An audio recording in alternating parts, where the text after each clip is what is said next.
आपने इस गेंद से दुनिया भर के तेज गेंदबाजों को आउट स्विंग करते देखा होगा, इन स्विंग करते देखा होगा, स्पिनर्स को फ्लिपर फेंकते देखा होगा, गुगली फेंकते देखा होगा, लेकिन कैसे तैयार होती है ये गेंद, कितने लोगों की मेहनत लगती है इस गेंद को तैयार होने पे।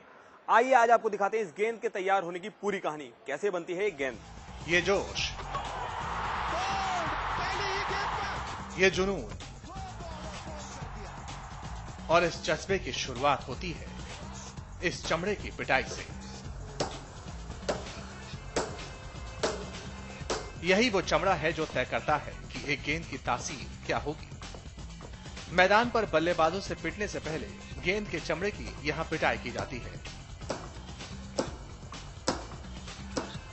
दरअसल चमड़ा इतना सख्त होता है कि उसे मन मुताबिक ढालने के लिए पानी में भिगोकर मुलायम बनाया जाता है। फिर चमड़े को रोल करके लकड़ी के हथौड़े से पीटा जाता है।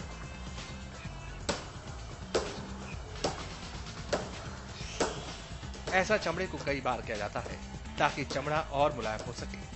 जब चमड़ा मुलायम हो जाता है तो उसे कटिंग के लिए आगे भेज दिया जाता है।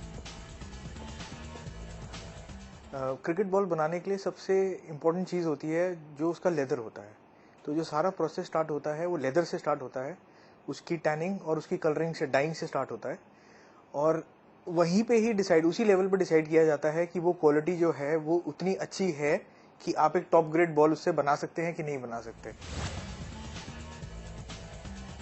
कटिंग होने के बाद चमड़े को नापा जाता है। अक्सर ये काम किसी अनुभवी आदमी से करवाया जाता है ताकि गेंद की माप में कोई चूक न हो सके। यहां न सिर्फ चमड़े का माप होता है बल्कि चमड़े की क्वालिटी के बारे में भी परख की जाती है। ये 4 लेदर के टुकड़े जो आप देख रहे हैं, इन चारों टुकड़ों को मिलाकर बनती है क्रिकेट की एक बॉल। अब बारी चमड़े के इन टुकड़ों को हाथों से जोड़ने की है। इसके लिए बाकायदा सूत तैयार की जाती है, वो भी हाथों से। सूत को तैयार करने के बाद उसे गेंद को स्टिच यानी सिलाई करने के लिए आगे भेज दिया जाता है। गेंद पर सिलाई का काम बेहद बारीकी से किया जाता है। 2 कटे हुए चमड़ों को जोड़कर कारीगर उसमें सूत की सिलाई करते हैं। इन 4 लेदर के टुकड़ों में से 2 टुकड़ों को आपस में जोड़ा जाता है और इस तरीके से राउंड शेप दी जाती है। उल्टी तरफ सिलाई पूरी होने के बाद इसे लकड़ी पर पीट कर सीधे किया जाता है। इस बीच गेंद के अंदर के कोर को बनाने का काम भी चलता रहता है। कप बनने के बाद गेंद के अंदर के कोर को बनाते हैं। कोर यानी गेंद का दिल। इसके बिना गेंद उछल नहीं सकती। ये कोर बनता है 2 चीजों से। ये जो लकड़ी के टुकड़े आप देख रहे हैं, ये कॉर्क की लकड़ी है। इन लकड़ी के टुकड़ों और इस प्लास्टिक की बॉल को बनाकर एक प्रॉपर बॉल बनाई जाती है। कॉर्क से गेंद को उछाल मिलता है, लेकिन इस उछाल के लिए गेंद के अंदर के कोर को कई बार कॉर्क के टुकड़ों के साथ बांधा जाता है और इसे बांधने के लिए गीले ऊन से बांधा जाता है और उसे हथौड़े से पीट कर गेंद का आकार दिया जाता है। रबड़ की गोली का इस्तेमाल, उसके ऊपर कॉर्क। ये कॉर्क एक आसान सीधा साधा कॉर्क नहीं, ये पोर्चुगीज से इंपोर्ट किया जाता है कॉर्क, जो बॉल उस रबड़ की गोली के ऊपर लगा के, जो हम सूतली देख रहे हैं इस समय कारीगर बांध रहे हैं, वो एक्चुअली मरीनो वूल का इस्तेमाल किया जाता है। इंटरनेशनल बॉल की मैं बात कर रहा हूं। मरीनो वूल का इस्तेमाल किया जाता है कॉर्क के उस गोली के ऊपर और कॉर्क लगाकर, क्योंकि मरीनो जो वूल है वो ऑस्ट्रेलिया से इंपोर्ट होती है। मरीनो गोट है जिसकी वूल का इस्तेमाल किया जाता है और 5 लेयर बनती हैं उस छोटी सी गोली के ऊपर। जब कोर को तैयार करने का काम पूरा हो जाता है तब उसे सुखाने की लंबी प्रक्रिया शुरू होती है। ये दिनों में नहीं बल्कि महीनों में होती है। कॉर्क के बने इस गोले को इस ड्राई चैम्बर में लगभग 1 से 2 महीने के लिए सुखाया जाता है। गेंद के अंदर का कोर जितना सूखेगा गेंद उतनी ही मजबूत और उम्दा होगी। एक तरफ गेंद का कोर सूख रहा होता है तो दूसरी तरफ गेंद की खोल बनाने का काम जारी रहता है। हाथ से सिलाई करके तैयार हुए बाहरी टुकड़ों को अब मशीन से दबाकर बाकायदा गोल शक्ल दी जाती है। ये देखिए, ऐसे आकार देने के वक्त जो भी चमड़ा ज्यादा होता है उसे काटकर निकाल दिया जाता है। इस पूरी प्रक्रिया से गुजरने के बाद गेंद का कवर पूरी तरह तैयार है। अब इसके अंदर एक लेप लगाया जाता है। लेप को सुखाने के बाद अब 2 कटे हुए अर्ध गोलाकार चमड़े को तौला जाता है। इसके साथ गोलाकार कॉर्क को भी माप लिया जाता है।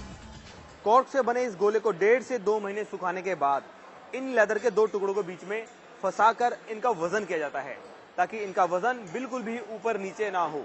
इस वजन का खास ध्यान रखा जाता है। अगर हम वेट की बात करें इंटरनेशनल स्टैंडर्ड में 5.5 आउंस 5.5 आउंस की बॉल होनी जरूरी है, तभी कॉर्क और लेदर को इकट्ठा तोला जाता है कि तोलने के बाद ऐसा ना हो कि बॉल बहुत हल्की हो या बहुत भारी हो, कि वो इंटरनेशनल स्टैंडर्ड्स में पास होनी बहुत जरूरी है। अब बारी होती है गेंद के सिलने की। ये सिलाई इस गेंद में जान डालती है और इसे 2 चरणों में किया जाता है। इसके लिए खास तरह के धागों का इस्तेमाल होता है। गेंद का वजन हो जाने के बाद शुरू होती है सिलाई की प्रक्रिया।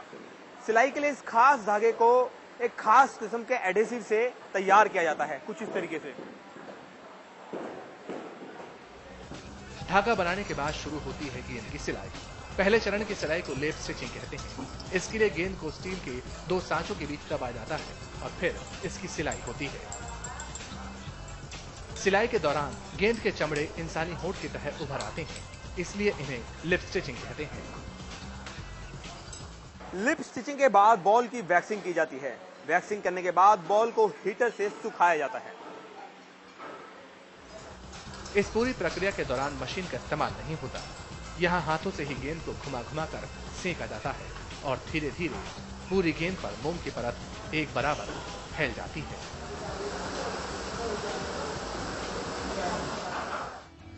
सिलाई का काम पूरा होने के बाद ही गेंद को फिर से आकार दिया जाता है। देखा जाता है कि कहीं सिलाई के दौरान गेंद के आकार में कोई फर्क तो नहीं पड़ गया। इसके लिए इसे लकड़ी के 2 पार्टों के बीच गोलाकार तरीके से दबाया जाता है। गेंद तैयार है, लेकिन बाजार में उतरने से पहले इस पर कंपनी का नाम उकेरा जाता है। गेंद पर सुनहरे रंग से कंपनी अपना नाम और गेंद का प्रकार छापती है और फिर गेंद को अंतिम तौर पर एक और पॉलिशिंग के जरिए चमकाया जाता है। और लीजिए, चमचमाती हुई लाल रंग की गेंद तैयार है आपके खेलने के लिए। जब ये बॉल बाहर आता है, मेरे हाथ में आया या कपिल देव के हाथ में आया तो 434 विकेट निकाली जाती है। किसी के हाथ में आता है, वही बॉल से बहुत पिटाई खानी पड़ती है। एक कारीगर ने बॉल बनाकर मार्केट में जरूर भेज दिया, अब गेंदबाज के हाथ में है, उससे पिटाई खाए या विकेट निकाले। 9 या 10 राउंड की मेहनत के बाद और लगभग 2 महीने तक कारीगरों के हाथ में रहने के बाद ये गेंद तैयार होती है। ये वही गेंद है जिससे अनिल कुंबले ने 600 से ज्यादा विकेट और कपिल देव ने 400 से ज्यादा विकेट लिए हैं। तो ये थी बॉल के बनने की पूरी कहानी। कैमरामैन अनिल कुमार के साथ नितिन भारद्वाज, इंडिया टीवी, मेरठ।